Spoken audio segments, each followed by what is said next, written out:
তেলিয়ামুড়া মহকুমার ২৯ কৃষ্ণপুর বিধানসভা কেন্দ্রের কৃষ্ণপুর ও সংলগ্ন এলাকার বাসিন্দাদের কাছে রাত এখন আতঙ্কের আরেক নাম। দিনের আলো ফুরলেই বন্য দাতাল হাতির হানার আশঙ্কায় নির্ঘুম রাত কাটাতে হচ্ছে প্রায় ৭০টি পরিবারকে।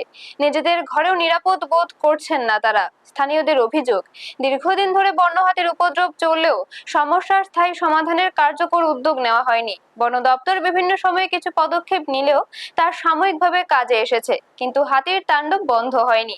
এলাকাবাসীর দাবি, হাতির আক্রমণে ইতিমধ্যে বহু ঘরবাড়ি ক্ষতিগ্রস্ত হয়েছে, নষ্ট হয়েছে বিস্তীর্ণ কৃষি জমির ফসল।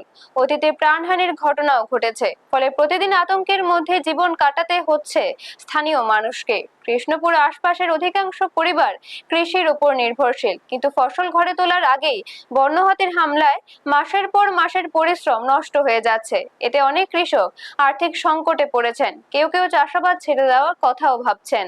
দীর্ঘদিনের এই সমস্যা স্থায়ী সমাধানে দ্রুত কার্যকর ব্যবস্থা গ্রহণের দাবি জানিয়েছেন এলাকাবাসী। মানুষের জীবন ও জীবিকার নিরাপত্তা নিশ্চিত করতে বন দপ্তর ও প্রশাসনের জরুরি হস্তক্ষেপের অপেক্ষায় রয়েছেন তারা। ব্যুরো রিপোর্ট, নিউজ তৎকাল 24। তো গণেশের তো রাতে রাত ঘুমাতে পারি না, এবারে বাড়ি ঘরও ভাঙে আসিরা। গণেশ বলতে হাতি হাতি মানে বন্য হাতি? বন্য হাতি।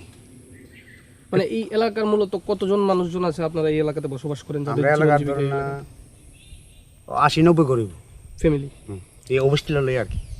এই হাতির আক্রমণ কত বছর ধরে এই এলাকাতে? এটা আজ তো ১৬-১৭ বছর ধরে। কোনো সমাধান কি এখন পর্যন্ত হয়েছে না? না, কিছু হয়েছে না। সমাধানের চেষ্টা কি করা হয়েছে?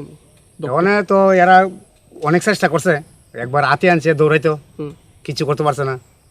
এবারে ওখানে আবার কি তার মিটার লাগা, এর লাগে আর কি।